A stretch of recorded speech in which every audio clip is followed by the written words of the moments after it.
ikimizi kavuşturar inşallah.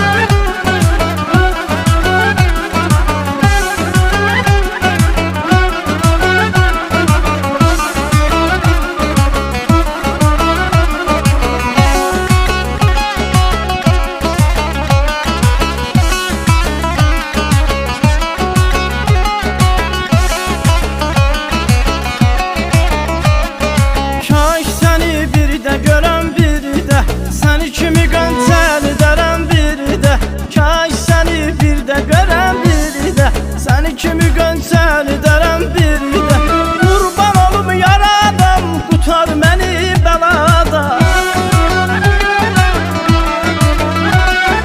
Kurban olum yaradan, kurtar beni belada.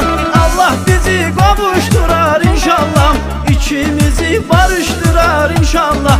Allah bizi barıştırar inşallah, ikimizi kavuşturar inşallah.